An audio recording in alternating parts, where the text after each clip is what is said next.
Dishub Lampung gelar razia kartu angkutan sewa khusus. Dinas Perhubungan Provinsi Lampung menggelar razia penggunaan kartu angkutan sewa khusus atau ASK. Kegiatan razia dibantu oleh personil Polresta Bandar Lampung. Pelaksanaan razia sudah berlangsung selama 3 hari dengan sasaran pengemudi angkutan online di jalan protokol. Setelah sebelumnya di Jalan Soekarno-Hatta pada Rabu 15 Desember 2021 ini, kegiatan razia dilakukan di Jalan Raden Intan depan Hotel Amelia. Seksi Operasional UPTD Dishub Lampung Arman mewakili Kadishub Bambang Sumbogo kepada Tribun Lampung mengatakan, pihaknya menggelar razia kepada pengemudi angkutan online untuk mengambil dokumentasi mereka. Menurutnya, para pengemudi angkutan online haruslah memiliki ASK.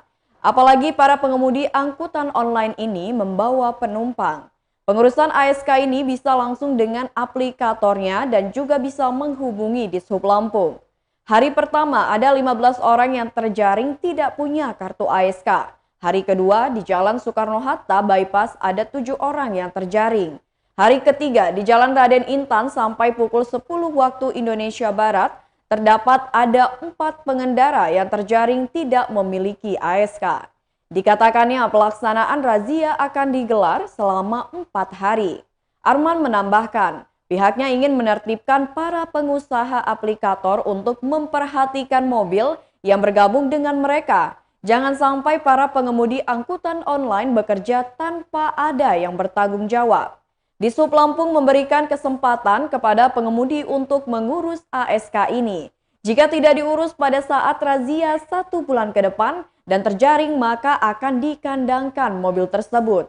Sejauh ini, pihak aplikator juga masih acuh dan belum menertibkan bagi mereka yang ingin bergabung.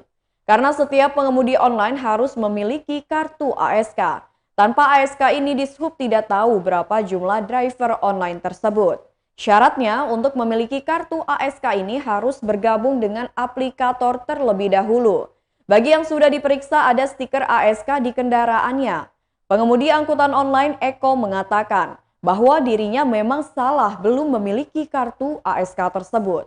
Segera akan diurus ASK tersebut dan sangat baik razia ini untuk menertibkan kendaraan yang benar-benar mencari rezeki dari angkutan online. Penertiban ini baik dan memang pihak aplikator sudah mengimbaunya untuk membuat ASK tetapi dirinya lupa membuat kartunya.